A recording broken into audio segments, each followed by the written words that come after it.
Ipinagluluksa rin ng anak ng kanyang mga employer ang kababayan nating si Paul Castelvi na nasawi sa Israel. Base sa pagkakakilala niya kay Paul, naniniwala siyang pinrotektahan nito ang kanyang mga magulang mula sa Hamas, kapalit man ang kanyang buhay. Nakatutok si Sandra Aguinaldo.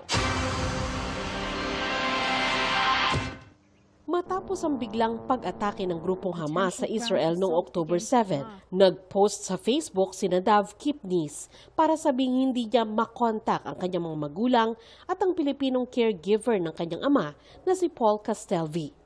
Makalipas ang 4 na araw, nakumpirma ng kanyang pamilya sa Pilipinas na namatay si Paul sa pag-atake ng Hamas sa Kibbutz Be'eri, malapit sa Gaza, isa sa mga unang lugar na kinubkob ng Hamas. Ang kanyang employer na sina Lilac at Terry Kipnis nawawala pa hanggang ngayon ayon sa kanilang anak na si Nadav. Nagpipigil ng emosyon si Nadav nang ikwentong parang miyembro na rin ng kanilang pamilya si Paul. Paul was a great person. It's hard to speak of him in past tense already. He was very kind. And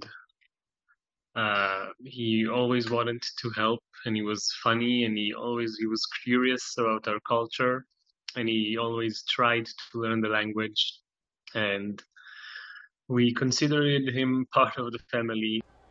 Naramdaman daw nila ang kabutihan ni Paul sa mahigit 4 na taon nito sa kanila. Kahit daw hindi na niya trabaho, ginagawa pa rin ito.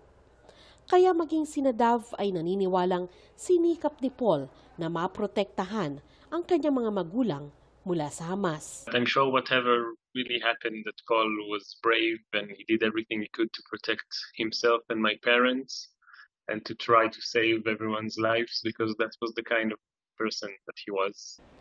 Nais din daw niyang makatulong sa pamilyang naiwan ni Paul. Lalo't isisilang pa lang sa Israel sa Nobyembre ang panganay nito. We also consider you our family and we want to help you in any way we can. Sa kabila nito, patuloy raw siyang umaasa na buhay ang kanyang mga magulang habang hindi sila natatagpuan. The hope is what lets us keep going. If we lose that hope, then we'll just fall into despair. Nagpahatid naman ang pakikiramay si Pangulong Ferdinand Marcos Jr. sa pamilya ng ikatlong Pilipinong namatay sa labanan sa Israel na kinilalang si Loretta Villarin Alacre. Tiniyak din ni Marcos ang pagbibigay ng tulong at madali ang pagbabalik sa labi nito sa Pilipinas sa oras nang mabuksan na ang humanitarian corridor. Si Alacre, tubong Negros Occidental, ay isang caregiver. Para sa GMA Integrated News, Sandra Aguinaldo, nakatutok 24 oras. Mga kapuso, samahan nyo kaming tumutok 24 oras. Bisitahin at mag-subscribe sa GMA Integrated News sa YouTube. Sa mga kapuso abroad, bisitahin ang GMA Pinoy TV at www.gmanews.tv.